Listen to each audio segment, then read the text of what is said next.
No one likes us, no one likes us, no one likes us, we don't care.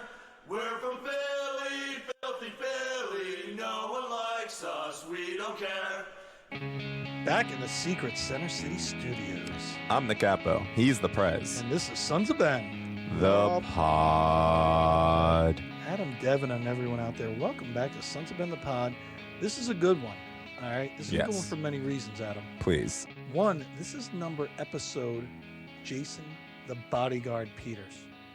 Do you want me to do the Whitney Houston track or no, because Devin can't handle that on the new I don't even think I can hit that note, but yeah. I would have tried. I know I would have. And this is the next time we're back. We are back in the studio. Yes. And we are honored because this guest, he's not only a club legend, Ring of Honor inductee, not only a 50-plus goal, 50-plus assist player in the MLS. This guy does radio, TV, pods. He does camps for kids. He could teach, your worst kid how to be an all-star. He could make your worst kid better than Jack Mack. That's how good he is. About to send him to the King of Prussia Prussians. Yeah. He's an international man of mystery, and he's the only two-time guest of this pod, fresh off of his golf victory over a certain morning show host. Ladies and gentlemen, Mr. Sébastien Toux. We lie about that stuff. Don't worry about it. Thank you. Everything was true about what you said. all facts. All facts. So, yeah, we've got Seba in the studio, and that could be a pod in itself. Seba in the studio. No, don't give the union any more ideas. They're going to make them work harder. They would steal from us, wouldn't they? No, I will steal it myself, guys. Yes. Right. He's just like, I will take this myself. What do you even mean? Seba does rapping. It's going to be All right, some housekeeping. Beer the pod, yards and 2SP. We are all on the yards today. We've got the filthy. Adam, you've got the featherweight? I got the featherweight because I'm trying to get ready for Italia. So I'm watching my calories before I hit the Mediterranean. And we did give Seba a featherweight first, and then we found out it's actually Bastille Day. So now he's on the bigger beer. So Party on. I love hazy IPA, so thank you for the filthy. Nice. And nothing says Happy Bastille Day than a filthy. If I were to, I have one real Bastille Day memory of going to Paris and then going basically to a warehouse to party for 10 hours. So that's how Bastille Day is in my mind. It's just bopping the house music for 10 consecutive hours, but I love it regardless. One of my favorite holidays. You should be a history professor. I will one day be one and just talk about my oral history of random trips to Europe. It'll be fun. All right, let's get through this real quick. Renew. Listen, trust me. If you don't renew or you don't join, you're going to hate yourself. There's some things going on that you're going to want to be a part of, including some of those steel pint glasses that Devin's giving away like candy out there, Yeah, Devin's giving them away like candy. Totally me. That's totally him. Yeah. That's him. Yeah, right. Don't blow me up, guys. So we had some trips. See? Yes.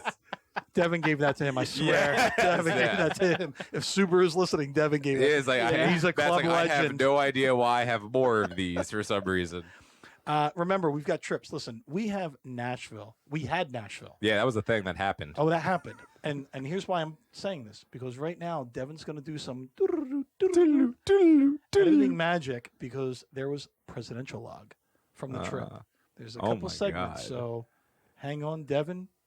Play some of that Nashville action.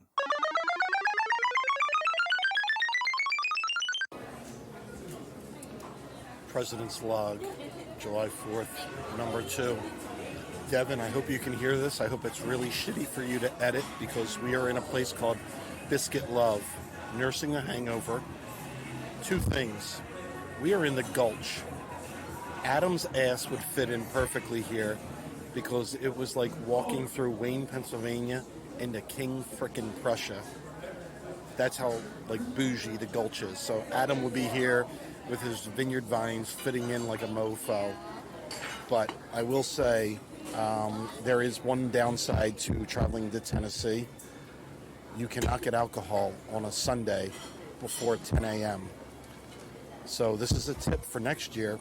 We don't come on a Sunday, or we do something differently. Reporting live from Biscuit Love. I will see you on the other side. President's Log, July 4th, 2021. That's right. It's motherfucking fireworks, people. We're on a rooftop bar. Devin, I hope you can't hear me. I hope this is the worst editing you have to do, but y'all should be here. This has been a great trip. We're sitting here overlooking Broadway, the stadium, on an exclusive rooftop, VIP kinda, SHIT. All right, next time we do a trip, y'all, you gotta be here. They're gonna do this firework thing for 30 minutes. Wish you guys were here. President's Log, July 5th, 2021. We survived the fireworks from Nashville. They went on for 30 minutes. Guys, it was 40,000 pounds of explosives, is what they said that they let off. It was nuts. But I have to confess right now, my liver feels like Lot B gravel, but we will soldier on. We will go one beer at a time, one shot at a time. We actually have a brewery tour planned. Let me tell you, people, if you're going to travel with the Sons of Ben, bring a spare liver. You're going to need it. President's Log, I believe it is still Monday, the 5th of July. Not sure. The liver still feels like Lot B gravel, but we did venture off to Fat Bottom Brewing, our new friends. Even though they do make the official beer for Nashville SC, they're good people. They're willing to host us anytime we want to come down. So if you're in Nashville, you're going to want to either at least drink a Fat Bottom Brew or go to the brewery and just say you're a Sons of Ben, and they'll hook you up. We are going to go venture out a little bit more. We've got one night left, and then we board the plane and back to reality. Everybody, stay safe, and aloha Felicia. So, no, it was a good trip. I don't want to blow it up too much, but we had Jim's parents with us. You had the curtains? Have you met Jim and Terry? I think I met them one time. Yeah. A long time ago. Really, really nice people. Like, after you meet them, you're like, oh, that's why Jim is the way he is. Like, Terry follows the pod on our various social medias. Terry Curtin follows the pod. I found she that. did not tell me that. Yeah, she follows the pod. I think it's because when we had Jim on, I found her all up in our likes and stuff, and she's been following and liking when we told Seba was coming on. We got a Terry Curtin like, so you know. I mean, not Family. surprising. The Curtin family is very nice. So. Yeah. And they were like, don't make a big deal out of us. We're like, we're thrilled you're here. We're just, And then I don't think they told Jim that they were going. And then when we were all in the section, they came up towards the back of the section, and then you see Terry. I mean, she's got the phone, and she's just videotaping Jim walking on the field. You're like, wow, it doesn't matter how old you get, what level of success. You're still a parent. That's with her that camcorder. boy. Like, that's her baby. You know, she's like, Jim, tie your shoes, baby. Jim. Jim, tie the Yeezys. Come on. Jim has to explain on how tying sneakers are faux pas now. You know, you don't even do that anymore. Exactly. So the trip was a blast. I hope you got it from the recap. Miami and Orlando still happening. Yeah. And the big one, Mexico City. We're trying to convince Mr. Latu to come with us. I mean, guys, I love Mexico, so maybe. Who knows? When is that? August the 12th. Yes. Let me clear my schedule. Yeah. Right. I mean, we think you should be covering that as like the TV broadcast, but, B-roll. So, Carl, get on that. I mean, yes. Pay for it, Carl Mandel. Pay for it. I mean, it's tough. It's tough negotiation now. We still have to use all that money to fix the video board occasionally, so we might not have enough left over. We got other big news for that, but we'll leak that way later. Don't worry. Hold on to that sucker. That's called a tease. All right, we're almost done with this. So there's new merch. I don't know. Devin can leak this because he's a board member. He saw the Rally House T-shirt came out. I did see that. I already picked mine up, actually. You picked yours up. Picked it up. Well, Wow. I ordered it. Didn't pick Okay, it up. good. I don't want to tell you. So that we here's question to the audience. So I just don't get any clout, I don't get any privy. Just being No, he said he paid for his. No, I don't need to buy. I'll buy it. I'm saying I don't even get to see it. It's on the social medias. No, but I mean beforehand. You're talking about the board and all of this stuff. Dude, you leak like a sieve. I mean, I am not the most watertight individual, but regardless, I want to feel important. Hey, last week I did show you the headwear. You did. That will be launched. I'm excited. We're gonna announce that. I next haven't week. seen the headwear, so there you go. Which is interesting, because you're a hat guy. I figure you would have been. And this is a flat brim, so you're gonna love. Oh God, a flat. Are you a backwards hat guy? You're not a flat brimmer, are you, Seba? What is a flat brim? So you curve the brim of your hat, right? You don't wear it flat like Matt Lindemuth, our friend from. He wears his baseball hat's always but like. what type of hat are we talking about? Is it like this hat I'm wearing right Exactly. now? Or is like the big one? Right. The big one. You don't have a flat brimmed dad hat. Those don't exist. Like the one I'm wearing is more like a That's a normal hat. Yeah. Yeah, like a thinner. But now you have like the new style, like the baseball/basketball hat. Those it's are a bit different style, like with more like square. Yeah. Yes. This one, it fits more my head because I have a very nice head. Yes, Let's call it like that. I love it. All right, we got two more things. So World Cup 2026. Did we not win this yet? Not yet. What do we still have to do here? Well, we've been doing this for months. We already had Seba out at the pitch launch. I saw that. Yeah. Yeah, it was good. We had Heather Mitz, friend of the pod, out there. Friend of the pod. We had our Canadian ambassador, David Cohen, out there pitching for us. I did not know we had one of those, but that's He's cool. not official yet, but once he is, we're going to do the pod ambassador in can. Canada because we have diplomatic immunity. Can he let me Because we in? know David Cohen. I want to go to Technically. Toronto. Help me, Mr. Cohen. Help me. We will, well, no, we need his help to get out of Toronto. Maybe. I don't know. Someone needs to go over there and watch whatever's happening to that soccer team because woof. Oh, man. Yeah. So www.philadelphia2026.com. Get on there. Devin, here's your segment. The Discord or the tailgate? I don't know. Which one? Discord. I'm going to talk about both The of one them. you do well. Still don't know which Wow. one you're talking about. It's a very limited list, and there's not many things on there. Discord's fantastic. Go join it. It's still pinned on the Twitter. You can still go join it. Also, tailgate this Saturday. We've got tons of stuff planned. It's going to be a blast. So go get your tickets. That's also on the Twitter as well. So just go to the Twitter and just knock both of those things out while you're there. And there you go. Get your steel pints. If you show up cowbell at the tailgate, get your steel Now, pints. Sebastian, are you doing the TV? We are saying more cowbell. More cowbell. More cowbell. This will be great for editing, by the way. No. He'd be like, wow, that level that Yeah, I this is totally can't mess fantastic. with right now. Are you on the TV broadcast? I am, yes. We have a nice pre-game show right now on the field and halftime show and post-game as well. So no tailgate for you. No tailgate. I need to keep focus and have my English perfect so I can speak slowly We and will be pronunciate. there at 2 in the afternoon with beers if you want to come earlier. I mean, it's going to be a hot one. Well, so Yeah. I definitely say if you find yourself randomly in the Sons of Ben parking lot after the game, we might be able to satiate you with a couple of beverages there too. All right, so I think it's a better bet this to see you after the game. Pre-game, after party, you don't know. It's gonna after happen. party in the SOB lot, like it is every game of like 6 of us standing on a table. It's really fun. It's good times. All right, so it's we have our guest here. Yes. It's been a long time. So the last time we saw you in the studio, you and I were Nostradamus, and we told everybody, COVID, wash your hands, it'll be fine. We'll be back in June. And I think Seb and I both said June 2021, and Adam was like, I don't know, the only rational person in the room.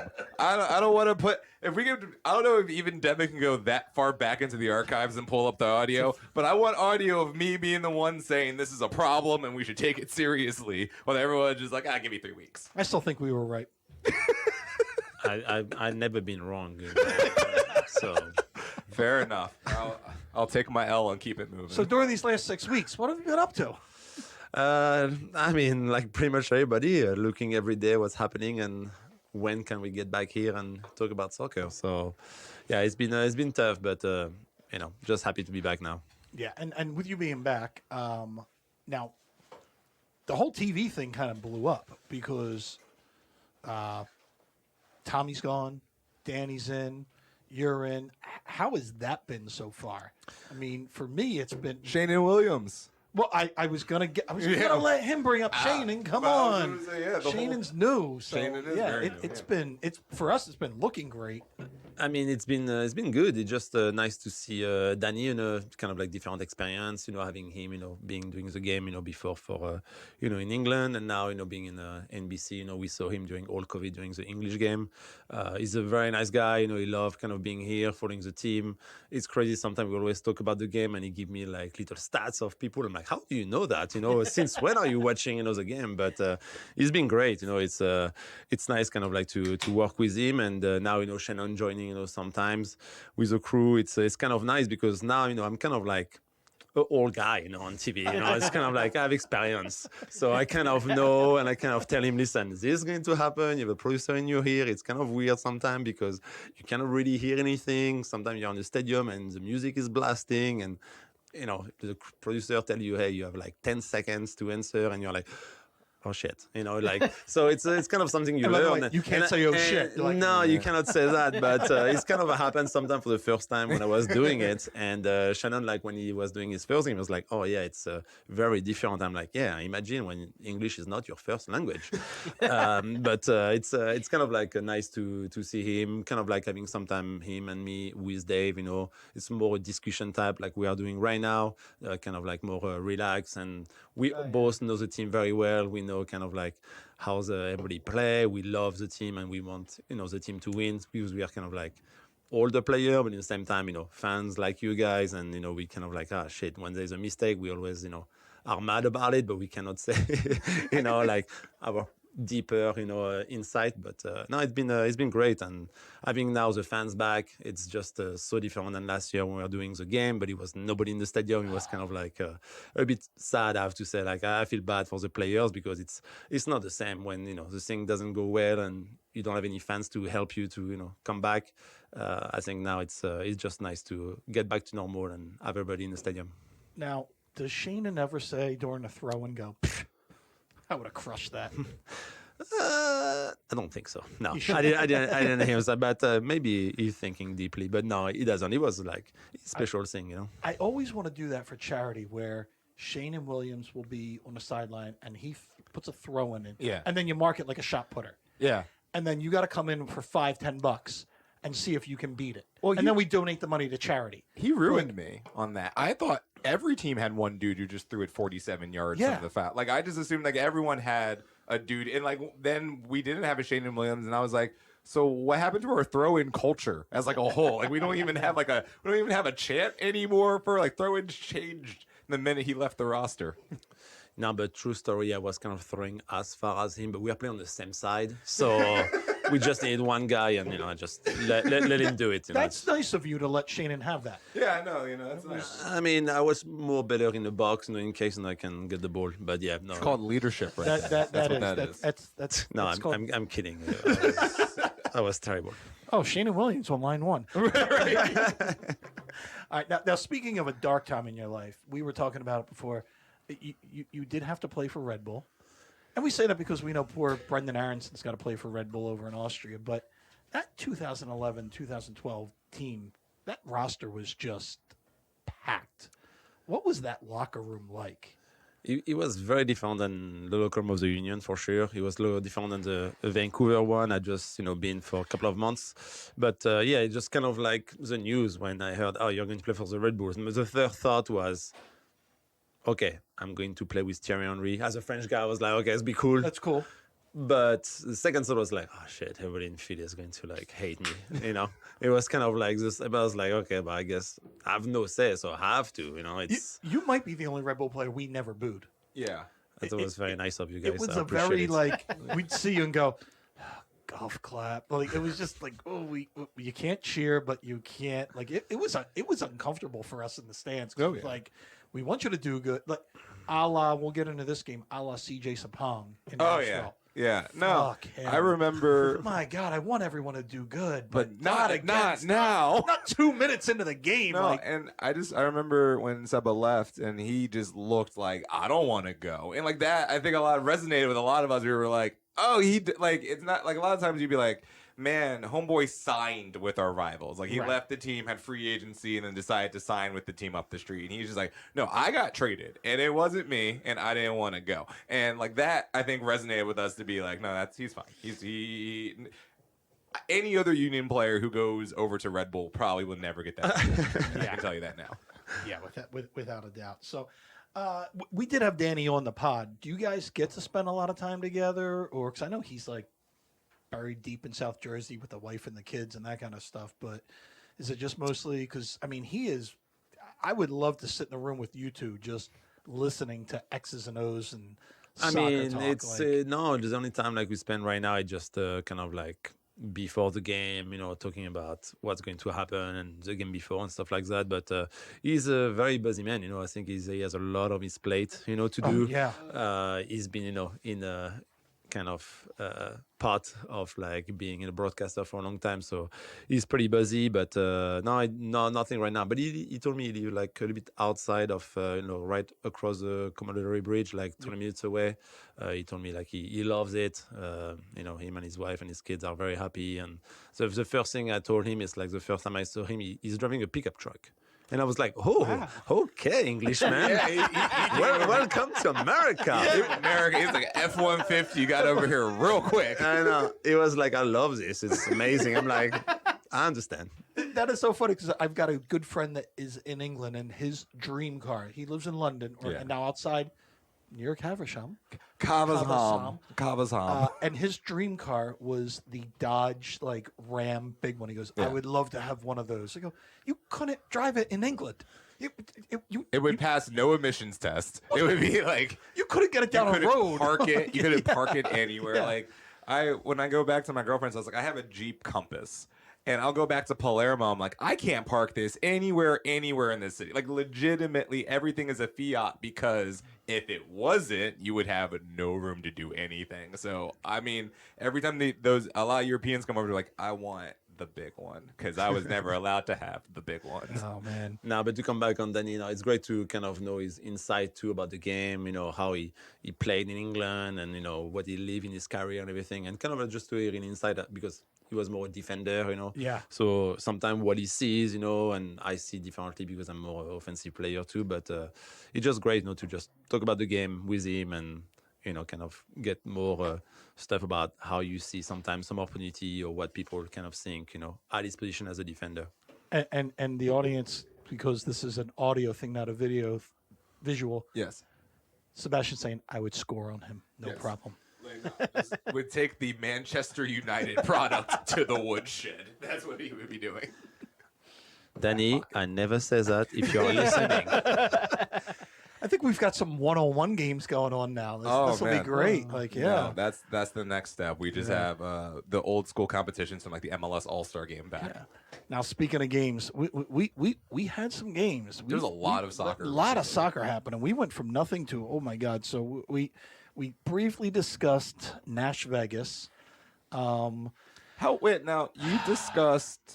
Look, I love CJ to the death. I still have a CJ Sapong jersey in my closet, so it's not like I'm like completely against that happening. And I'm for new fan bases getting into MLS because like I like the idea of these fan bases becoming successful because it's good for the league. It helps regardless. Like, it sucks when it's against your team, but I liked seeing Nashville be into that team. That's really kind of refreshing to see that. But like, how was it for your perspective being down there? How does Tennessee do soccer? So they haven't, and I feel bad because they got this team during COVID. Yeah. And they're playing in Nissan. Yeah. Which even for an NFL stadium ain't great. It's an awesome location. You walk through Nashville, you go from the main drag of bars over a bridge and you're at the stadium. You're like, this is great, but it's an NFL stadium. So it felt like when the Union opened at Lincoln Financial Field. Yeah. Where you're like, this is cool. I can't wait till they get their own stadium. It's because the and sight see what they lines can are do. a lot, right? Yeah. But they do some weird stuff, and they're trying to merge Nashville music with this. But they've got a guy, I think it's Soccer Moses. I saw the this. video, yes. Sébastien, this guy comes down through the supporters section with an electric guitar, and he is dressed like Moses, and he just starts riffing. And at first I go, this is going to... I go, damn, that's pretty good. Right. Yeah, I was like, okay. And even the players were like, oh, like it was. I wanted to hate it. I can't hate it. This Can't is why hate we it. get calls from Evans and everyone about we gotta do things for the pregame and the postgame and all that because they're seeing freaking Nashville Moses coming to soccer Jesus. I love this so hard. So you would love playing in that crowd, and I think when they get a new stadium, I think they're going to be a very Austin, Atlanta, where that town will because they fell in love with the Predators. Yeah, oh yeah, They was went crazy for that hockey Yeah. team because all these transient people. So I think they're and we all said, and like I said, Jim's dad was there. They're like, even Jim told his dad, he goes, Nashville's sneaky good. They have a lot of talent there. There's a lot of talent on that roster for an expansion. So we were like out, and then CJ scores within 2 minutes off of a consider that he's missed for us 6 or 7 times that I can remember. And I'm going, you and our whole section went, ugh. We're like, no, we'll be okay. And then it just looked like slop the whole time. Yeah. I mean, we had a blast, but the game was the worst part about the entire trip.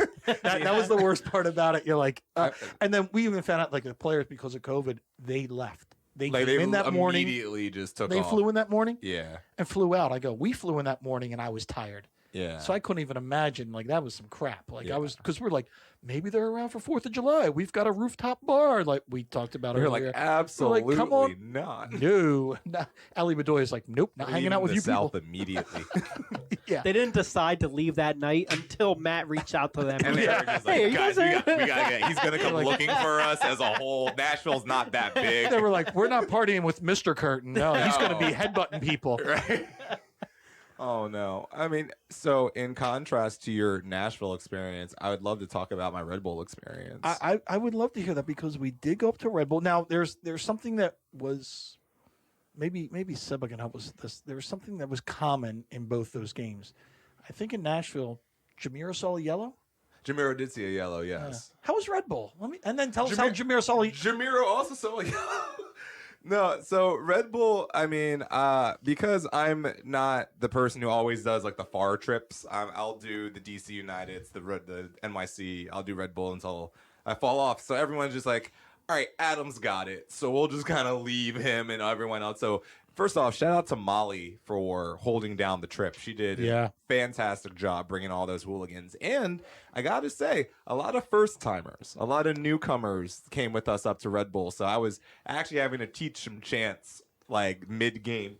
But it was really nice to see young people getting on the bus with us heading up there. And they enjoyed it like anything else. And you saw like them having that experience for the first time where they were just like, oh, we are representing the city right now. It's us versus like the whole building. And they kind of got into that. So that was cool. But, you know, always, as always, the staff at Red Bull Arena is fantastic. The people who work with us at RBA have always been some of the nicest people. Love them. They let us get away with a lot, which I appreciate that. Where the hell are their fan base? Because there's no one there. Like, there's that's like, I feel bad.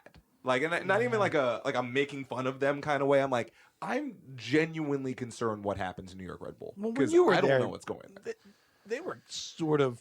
You had a stacked team, and they were iffy and coming in. It was how some games, you know, you're like, especially summer times, it was not a lot of people in the stadium. It was always a little bit behind the goal, you know, behind one of the goals. There's like a little crowd. But yeah, it's not as crazy, you know, as a union where, you know, there's not like this thing where there's events and stuff like that. It's kind of, you meet random people like here and there, but it's not. It's kind of sterile. Yeah, I don't know if it's well organized too. You know, it's just. I feel like you guys are well organized. You know what to do, and like you said, like the chant and everything. Over there, it was always kind of like, okay, if you bring a star, you know, they will come. You know, it's not. It's not like no matter what, you just represent your city and, you know, the crest. I mean, and I don't know, because they've had success in the past. Yeah. And they're not a terrible team, but they just don't. I don't know. I don't know if they're snake bitten.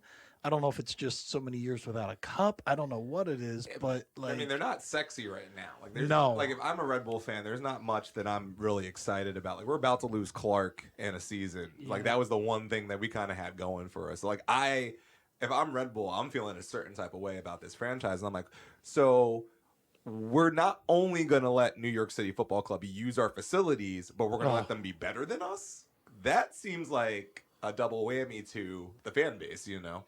Well, and it's, don't get me started on New York City because they drive me nuts. And so for us, New York City, when they come down, we let them bring drums and all this crap, and it's like their Super Bowl because at Yankee Stadium you can't bring anything. And so before COVID, we had a discussion with our front office. Said, you know what, the rules should be whatever we're allowed to bring in, they can bring in. And then Mark Evans was like, great idea. Told them that. They almost cried. Yeah. So now that they're playing in Red Bull, they're like, oh my God, we can bring drums. We can do stuff. We're like, yeah, when you have your own stadium, you can do stuff. And I mean, for the handful of NYCFC fans that I can still respect, I feel bad for them too. I'm like, that sucks. Like, you can't do what a lot of us come to be soccer fans to do, which is the drums, the chanting, the excessiveness that you don't get in American sports. It's weird because I'm friends with the president of the Third Rail, Andy, one of the nicest guys. You would actually want to go drink a beer with him. But it's hard for me to feel bad for them because it's like saying, oh, my best friend's a multimillionaire, but he's homeless. Yeah. Whose fault is that? I mean, still his, but like, it still sucks he doesn't have a home. Like, I mean, both of these things can be true. Open up your wallet. You can get a home. I mean, it's unbelievable. Do you know how bad the real estate market is in New York? Actually, like that's the kicker of it all, because you built your entire fan base on being like, we're going to be the New York team. Yeah. And you've played in 3 different states already. I mean, now, Sebastian, you've scored in how many MLS stadiums? I don't know exactly, but most of them. I think I'm missing maybe 4 or 5. And when New York City finally, Sebastian will score on that one too. Yeah, right. He'll just walk on Walk on the field, just boom, like all right, cool. mine, like my stadium now.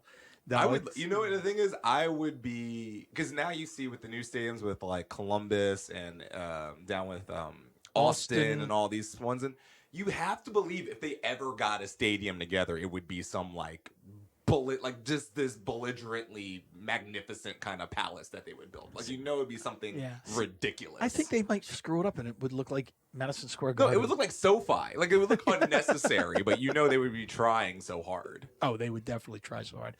All right, so we've got a game, and I got to ask Sebastian, what do we think about DC? I mean, we don't have Jamiro because yellow. Can you sit him down and calm him down a little bit so he doesn't get as many yellow cards, or are we just? I mean, I don't know if it's a bet between, you know, he wants to get more than Martinez last year or something, you know. No, I'm kidding. But, no, I mean, it's something I feel like he got fouled a lot, and sometimes, you know, you are frustrated. You can see him, you know, when he plays. I don't know him, you know, personally, but you can see the frustration on his face a lot when he gets fouled or when the referee doesn't, you know, help him. So sometimes, you know, when you're frustrated, I knew few players like that to, you know, do a stupid foul, but it's so obvious that, you know, you get a yellow. But, you know, to fair credit to him, like, he got yellow because I feel like he kind of defend a lot. You know, you can see him like really trying to help the team defensively, even if he plays as a number 10 a lot this year. But it's kind of like the way he play. He play hard, and, you know, he's a little bit, how would say, not as good defensively, so he does like sometimes stupid foul. We give him a yellow, and plus I know in the league it's kind of like that. You know, the referee usually have, you know, 1 or 2 players in the team who knows that, okay, if these guys do a foul, I give him a yellow. So last year was Martinez for us, so he was kind of under the radar. This year maybe, you know, Montero, you know, kind of like Adam, he's a bad guy. So I mean, I'm a Sixers fan. That happened to Dwight Howard this entire year. I know what this was in the wild. Like, you know, a guy, because like sometimes you're like, Dwight, man, don't do that. And other times you're like, oh, come on. That's ticky Zach. And to go back to what you were saying, I was watching the Red Bull game. Yeah, Jamiro gets decked completely in his like throat. And then he just like, y'all didn't call a thing for this. And then he gets the yellow, and you're just like, man, you hate that retaliation stuff, but like you understand as like when you like, I would want to hurt that person too after that. And it's like with freezes, I'm like, what? Like at the same time, I'm like, what is he supposed to do? But at the same time, like, yeah, it's obviously that's a red card, but like, what do you do? Like, what do you just let the dude score? Like, what do you do? Don't get cute with your little kickback pass. I mean, that first. But I mean, like at that point, come on, like, Harvard. round him up, you know. But I mean, shouts to Shiny Head Santos for saving our asses there. That was fun times. Yeah. Now, any thoughts on DC? I mean, you've got the scouting report. You've got the big binder full of. I mean, I think A former United player too. Yeah. I mean, I think DC has been one of the surprising teams so far. At the beginning of the season, I feel like compared to Toronto, who's being like incredibly garbage. bad. Yes, and they have good players, but DC have good players, but lots of players who kind of like need to show, and they have a kind of a good mix between young and older players in this team. But yes, it's been surprising. So I will say let's be careful about them this weekend because. I don't think they come just here to defend and advertise. They might want to maybe steal a win. So I think they're going to be a good opponent this weekend. Yeah, I feel like hopefully we've got some rest because it's going to be 100 degrees. It's going to be soupy and hot. And you know what it's like. Yeah, but you know what I will say? It's for both teams.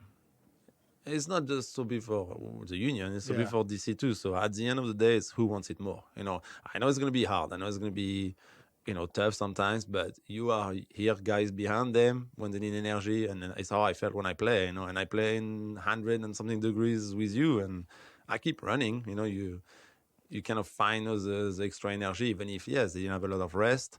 But they got a little bit of rest before this game compared to the schedules they had in the past week. So it's going to be nice, I think, to come home. I'm kind of looking forward to see, Gazdag playing at home for the first time. It's going to be kind of fun to watch. But after, it's goalkeeping stuff right now, having Bendik, maybe stepping in now. Who is going to, have some pressure on it because, go behind Dre, it's hard. But I think if the defense play well, it should be good. Yeah, it's I'm excited about this game because of the unknowns, like the Bendix playing, where normally you can breathe easy because you've got Dre. You're like, okay, we're fine. He's going to bail us out. Now you're like, okay, maybe everyone's got to gear up a little bit. But Adam, I don't know if you heard what I heard from Sebastian. What did you hear? You always hear stuff that I don't hear all the time. So he basically said that the difference in this game is going to be you, the capos, and the fans. I mean, so I hope there's no pressure on, but you better hydrate and get ready. Look, to paraphrase one Jim Curtin once, outside the players running on the field, we might be the hardest working people in the stadium. So I'm just going to say that we're here, we're ready. I can choke on some smoke for the cause here. I'm good to go. And at least this is home because, we're talking about really hot conditions, but something about that Potomac feels different than the Delaware. I don't know what it is, but that DC swamp is it hits a little different when it comes to that heat. So I'm happy this is at least a home game because I can't do that one again. Ugh. Adam, you know where you can go to hydrate a little before the game? Where can I go, man? The tailgate, the Sons of Ben tailgate. Did you know we had a tailgate? You know what? Once upon a time we did. I don't know what happened to it the last couple of weeks, but once upon a time we had a tailgate. How's that going? Oh, man. There you go. It needs more cowbell is what our tailgate needs. We've got the tailgate. We've got, let me tell you, it's Yards, 2SP, Devin. Who else is coming? Odd Logic Brewing, our guest tap this week. Dietz and Watson is bringing the food. Yeah. And we've got a pizza oven. We've got pizza, burgers. Are we getting Gigi? Are we getting Gigio to fire up? Gigio's going to be on the pizza. Our friend Pino might come. Did someone find Gigio yet? I was assuming he's just still streaking with his cardboard cutout of the Euro championship. I don't know if he'll be fully ready for this game yet. I don't know. I was there at Cafe La Aquila for that. And first off, a fire hazard by every stretch of the imagination, but also just an incredible kind of experience. And then for like the four people who had no idea what was going on, I'm like, you're at the wrong place. Y'all need to leave. He texted me towards the end of the Euros. He goes, Matt, do you have a confetti gun?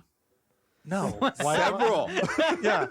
And then he goes, hey, where do you get your smoke bombs? I'm like, well, I go, whoa, Gigio, why? He goes, what? We talked to the fire department. We can light them. I go, in your restaurant? No, you don't want to do that. What? And he goes, it's not a restaurant. It's a cafe. Oh, yeah. It's a coffee bar. So Grand Cafe L'Aquila. Yeah. So I was like, here's where we get them. Please promise me you're going to do it out on the street. He goes, okay, we'll do it on the street. I go, all right. Nothing in the street. I was there. And then he's like, hey, because I had my girlfriend's nephew graduated, so we had a party, so I couldn't go. And he goes, look for the green and red smoke on Chestnut Street around 5 o'clock. I go, does this mean we get a new pope? Like, what the hell's going on? But apparently they were smoking. Yeah, several new popes. Several new popes. Apparently the party for the Euros was at Yeah. 17th and Chestnut. That's pretty cool. Yeah. All good things in life are fire hazards. Let's be honest. I would just wait for like the West Side Story beef between them and like the Black Sheep or like the Black Taxi for all of them to come down and just be like, I thought Monks was going to walk up when Belgium was playing. Though. I was no. waiting for that. I loved finding out where all of the like country centric bars were in the Euros. There's like, here's our Hungarian bar, and I'm like, I didn't know we had one of those. That's fantastic. And it's just like, here's our Denmarkian bar. I'm like, love this. Is Denmarkian a thing? Denmarkish, Danish. Danish is We're looking at our European citizens. We are going to Denmarkian. call them the Dalmatian now. I like them. I like Delmarkians. Denmarkians makes me happy. Adam's going to be the new ambassador to Denmarkian. I'm the Denmarkian ambassador. Yes. Oh, my God. All right, so I'm not allowed to do predictions anymore per my father because I've been bad at it. But Do we still do this? well, I'm not, but you guys should. I mean, I still do like, predictions. We're not good at this. No, we're not. Well, we'll let Sebastian. What do you think? Of this weekend? Yeah, this weekend against DC. We get the win? It depends about, like you said, Montero is not here, so it's gonna be like somebody at number 10. DC, we are usually good at home against DC. DC is pretty confident. I think it's not like we are going to attack the game like, okay, we are better than them. Right. We come off a big road trip with just 2 tie and 1 loss. I feel like we need a win. So I will say 2-1 Union. Okay. That's what I will go for. All right, then I'm not even going to touch. I'm gonna agree with him, and I'm gonna say this is up to Jim and Adam to win this game. Oh my. 3-2 Union. That's my. I think Joe will be solid, but he might let in one howler that we're all gonna be a little upset about. But then I think we score enough goals. I think this is an Anthony Fontana game. I got Anthony Fontana. Okay. Getting a brace here. That's my bold prediction. I do think one of the kids is going to do something. I don't know which kid, but I think a McGlynn or a Quinn or a Bicycle Sullivan. Yeah, I mean, the kid. That's how he gets to practice. He rides a bicycle, so it's a shocker that he's riding a bicycle through Chester. Well, who's allowing this? Someone get this guy an Uber. Don't let him drive. He's not old enough. That's what they get him an Uber. Someone drive for You him. never had to play with like 12-year-old kids, did you? When you were with the Union? Excuse me, what? Oh no, you. Yeah, I'm trying to think. Did you Did they have play an with academy when he was? No, but wait. Your question was weird. The way you worded your question. True. So, on the Union squad, did you ever have teenagers as teammates? Oh, he's not going to edit that out. No shit, dude. Trust me. I know, my English is not that, but I was kind of like, is it really asking me this if I play with a 12? Chris Hansen is coming in from MSNBC. Why'd you have a seat? Why'd you have a seat? Take a seat over there. But you never had to, like, on the squad. No, never. Now we train sometimes at YC at the beginning of the season, but it was never like a younger kid coming with us. It was always kind of like an 18-year-old or 19. They were coming here and there, but it was nothing like. Because I feel that's got to be weird for like an Ali Bedoya and some of these older guys. Like, wait, we got a couple 17-year-old kids here training side by side, or is that like normal now? No, I have to say for all the guys who play in Europe, it's normal. Okay. Like for Ali who play in France, he play in Scotland. Like usually when you are kind of like you need like maybe to do 11s against 11s, there's always kids from the academy who come to fill up for guys who are injured, guys who cannot really practice. So it's kind of a normal thing in Europe because the academy and the first team usually are in the same kind of ground where they practice. So it's pretty normal. So I remember when I was a kid at like 16, I usually like got called away. Hey, we need you to. I was ready to go practice with my team because we practice in the same time than the pro. But they're like, no, today you go up, and you're like, oh, you're excited, and you go and you're under pressure because you're like, okay, I need to show what I can do. But it's a normal thing in Europe. So I don't think those guys are like weird about having younger kids coming and practice with them. So how, as a 16-year-old, how was that? Were the older guys like, all right, let me shut this kid down real quick? Or were they like encouraging you to, because it's still their job on the line? Most of the guys are nice because they know they've been there. Most of them kind of came early and, being kind of like, hey, who is going to be like a nice guy and like joke with me or make me comfortable. Usually you have more pressure about the coaches who are kind of like, hey, do that, like kind of yelling at you. The older guys, there's always, one or two douchebags who, are assholes to you and wants to be like the tough guy. But usually like there is always, nah, don't worry about him, be nice. But it's kind of feel most of the guys, especially in this league, they are more like, okay, let's bring this guy up to speed and, make him, feel good, because if he doesn't, he's not going to help us, be better this weekend. I'm glad to hear there are people like that, because I would be like Joel Embiid against a 6-year-old on the basketball court outside of Pat's, just swatting balls. No, and you I'm like, still do "Oh." that. You encourage them, but you still okay. swat their shot. Oh, like okay. you still All let right. them know it ain't sweet. No, listen, All right. You don't Just take it making sure. easy. You're just All right, like just- after you knock them down, you pick them You up. pick them up. Yeah. Oh, okay. So they still knocked you on your ass, but you said, "Oh, good job." No, Like, because no offense, there's still cocky kids who believe at 16 they can do double step over and you. And I saw a few times guys get completely tackled and shatter, and be like, no, there is no foul. Just stand up and never do that again against me. all right, no I feel foul. better now. God, I thought pretty everyone much, was yeah. getting soft. Somewhere in America, Zach Pfeffer is just holding his leg. I remember those tackles. That's right. You did. Zach was what, 15, 16? He was young, yeah. And I remember, like, just to kind of talk of like that, when I was with Peter, just to give you a little story about when we practiced. I remember one day we were kind of doing 11s against 11, and Peter put all the older guys in one team, not the starter, but older guys. And he put all the young guys, because we had a lot of rookies and stuff like that, in the other team. And he came to us before the game and was like, guys, I'm not going to whistle any foul for them. So if you need to like grab them, tackle them, push them, do whatever you want, because I need them to be tougher. And of course, Danny Calif took it to the, Danny killed a guy. He's in the river right now. let's say that he pretty much tackled Danny Mwanga pretty badly, and Like an actual football tackle. So something he was not really allowed, and it was not a foul. And of course, as a young guy, you're like, what the happening? You get mad too, and you're like, okay, if they can do that, I'm going to do it again. And it was not soccer.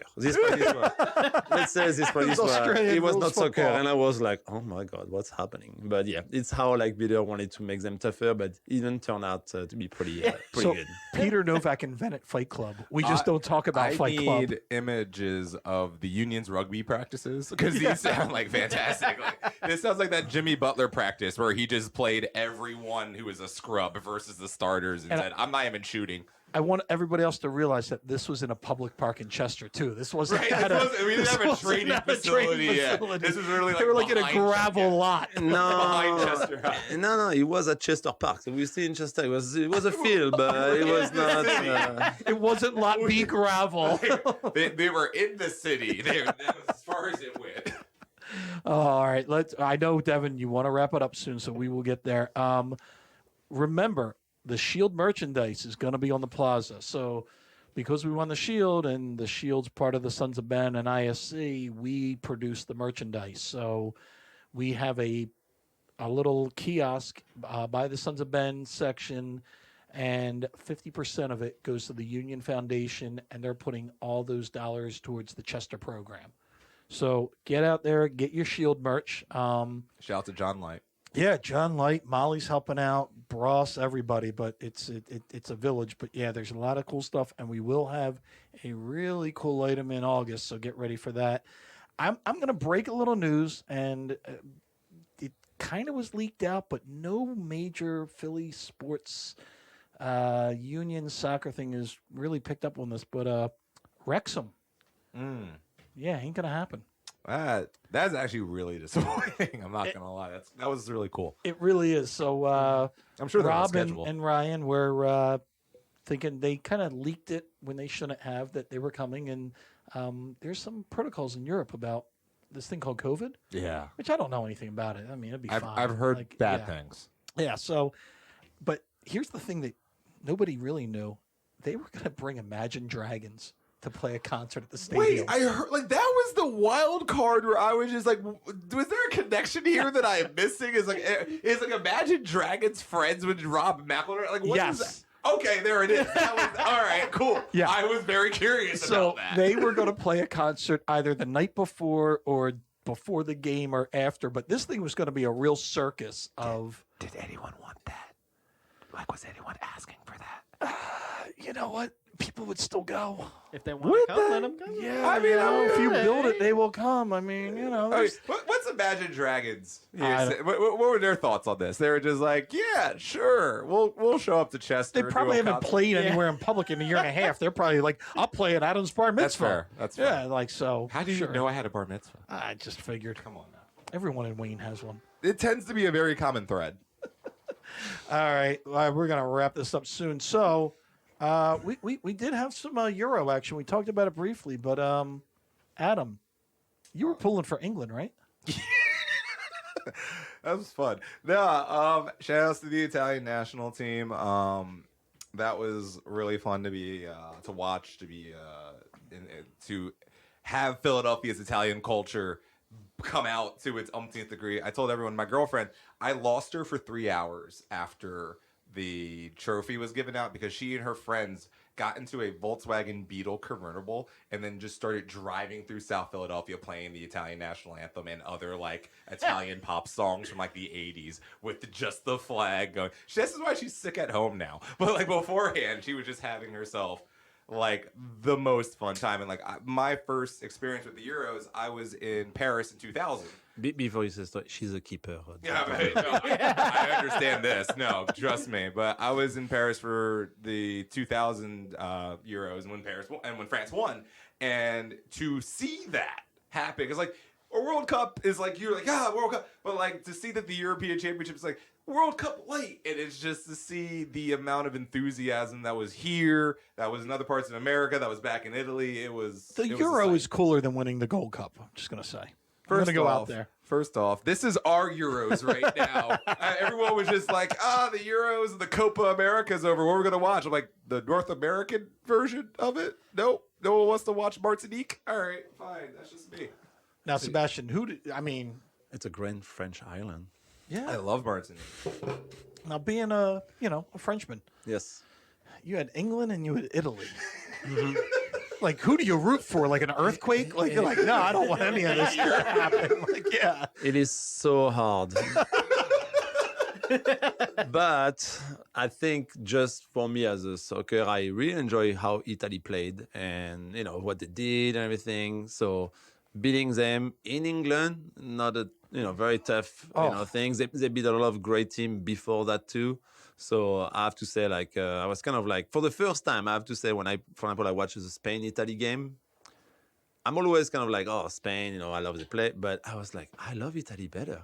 It was the first time that I really enjoyed how they play. They didn't like try to cheat or, the ways they used to be a long time ago. It was kind of like fun to see them, playing as a team and, credit to them. I think I was so I was kind of like reading a bit more for Italy than England on this. But yeah, as a Frenchman, it's very hard. Both of them, we always some big competition. It's kind of like if it's DC against Red Bull, who you want, it's hard. I want a lightning storm. It's and I felt the same because I've got friends in England, I've got friends in Italy, and I'm like, well, I just hope for a good game because I was, the Premier League side of me was like, ooh, maybe Devon's Harry Kane will do something.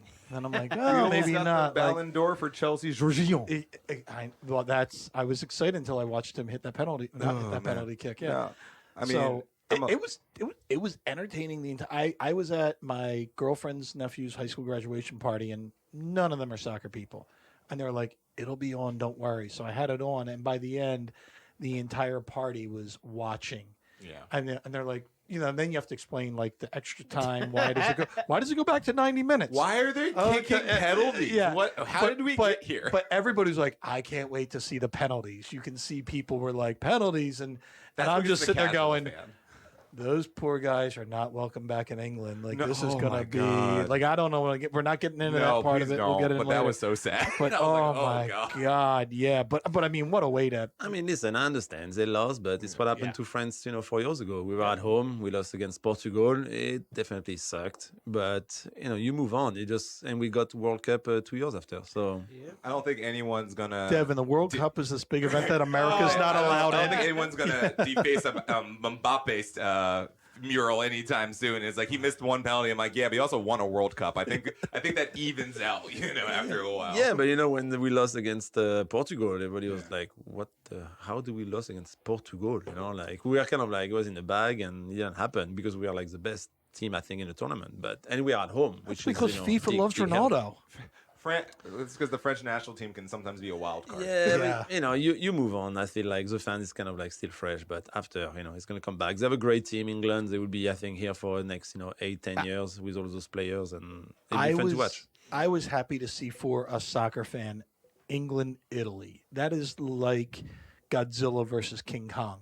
You haven't seen it since the 50s, and you kind of wanted to see it again. So I was kind of thrilled to see it. I go, this is good for the game. As much as it's great to see a Belgian win something, or a Hungary be the upset. You're like, oh man, the Denmarkians. The Denmarkians, the Denmarkians. We almost had them. But when you see England, Italy, people are like, and think about it, in this country, how many people are from Italian heritage, and so I think it was great. This was the Super Bowl of Philadelphia, basically. Basically, it was South Philly versus. So now, all right, we're gonna clean this up, Devin, real quick.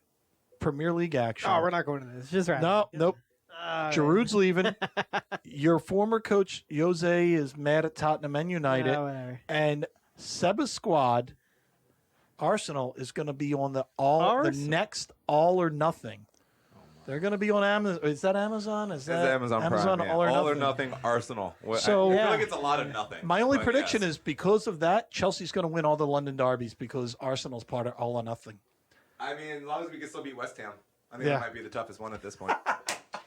How do you feel about your Arsenal squad being on the NFL? Is it filmed already, or it's going to be filmed? Going to be filmed. It's being filmed during now, I think. So, I'm always talking to all my French friends who are not Arsenal fans. The only one I'm always like, this year it's the year. Every year I say. So who knows? I will be rooting, but probably a lot of disappointment again. I think Ted Lasso is going to be the new manager for Arsenal. Look, they can find another David Luiz to get out of a garbage heap. Maybe Willian to score 0 goals and get 5 million assists for no reason. I was just like, it's like, is now Arsenal Chelsea Dortmund? Seb's going to curse at you again on this pod. That's fair. No, I mean, I just saw something on Twitter who say it was the first game of Arsenal, I guess, yesterday or today, and they lost 2-1 against Hibernians, Who? Oh, bye.